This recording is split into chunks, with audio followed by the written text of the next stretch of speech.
Happy Friday. Woo, woo. Who is excited for the weekend? So I have a quick question for you. Are you someone who likes to have plans on the weekend and like go somewhere, be busy, have a good time, no worries? Or are you someone who likes to be home and relax, kind of doing things around the house and just hanging out at home? What do you like to do on the weekends? And are you doing that this weekend? Are you going to be out having a good old time? Or are you going to stay in and be having a good old time? So I'm just curious. So I wanted to jump on here real quick because it's got to be kind of fast because I'm going to go get my kiddos right now. They're super excited. It's Friday. And I wanted to share with you something that is really helping me in my life. It's helping me change my perspective, my confidence, and my view. And I want to share it with you because I know that a lot of us, we can struggle with being confident, with having energy, with feeling like we're worth something, or feeling like people want to be around us, or that we're a good person. And so I've been reading this book called The Secret to True Happiness by Joyce Meyer. And what I want to share with you today is what I read in chapter 5. And she was talking about knowing who we are, not what we do. So in other words, when someone asks you who you are or asks you about yourself, what's your first response? More than likely, hey Jen, more than likely, like myself, it's what I do. I'm a stay-at-home mom. I'm a wife. I'm a sister. I have kids. I go to school. I'm a health and fitness coach. That's what we do, right? We tell people what we do. But what we do does not determine our value.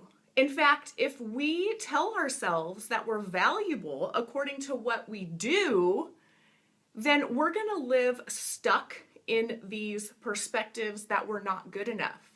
Because quite honestly, I hate to be the bearer of bad news, but quite honestly, we can never be good enough if we just value ourselves on what we do. Because we are always going to mess up. We need to value ourselves on who we are.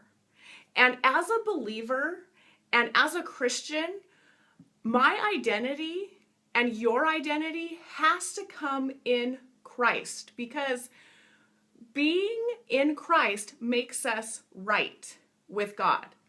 And when we are right with God, we earn all the privileges as a child of God.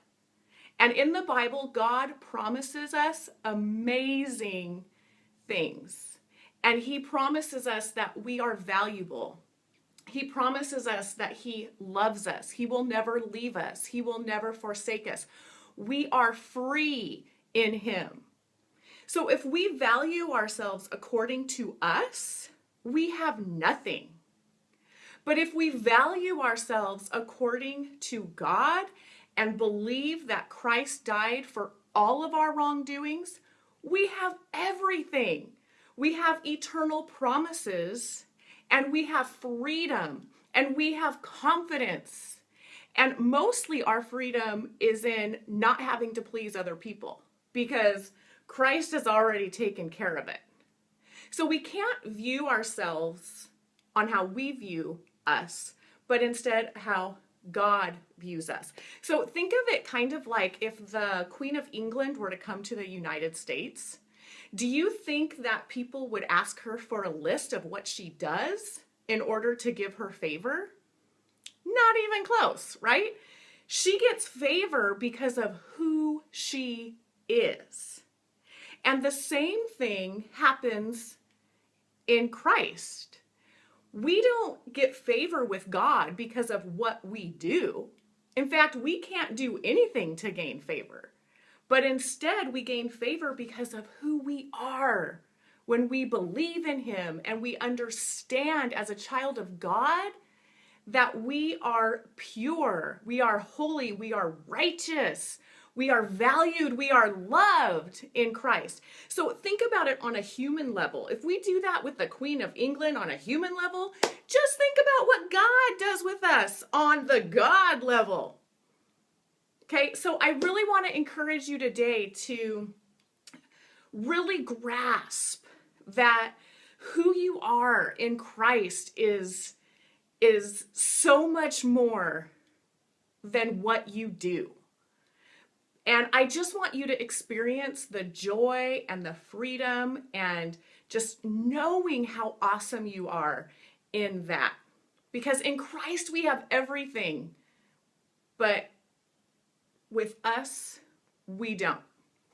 So I just wanted to share that with you. And I've talked about God's promises before on our lives and how important it is to claim those promises. And I've been reading the Miracle Morning, and one of the main things every single day to do is read positive affirmations on yourself. We have negative beliefs in our head that our subconscious just pops up on us. I'm too fat. I need to lose weight. I'm not pretty. I'm not as good as that person over there. I need to be better. And those are lies. And that is keeping us stuck. That's keeping us in the ground, you guys. That is not letting us live our full potential. We want to be confident. We want to know who we are. We want to discover our dreams and go for it, right? So I want you to write down positive affirmations that you need to believe about yourself to move forward in your life. Whatever it is you want, you write it down and you read it every single day and you tell yourself how awesome you are. And you tell yourself what you want and that you're going to get it because you deserve it. Yes, Jen, you love your morning affirmations. It's the best. It changes the whole day. So I just want to remind you right now that you are a child of God, that as a child of God, you get all of his promises in the Bible, that you are valuable, that you are loved, that you can have as much confidence as you want, and you don't need to worry about what anybody thinks of you, and you can have what you want in Christ and value yourself in him and not as the world values you. Don't value yourself on what you do, but on rather who you are.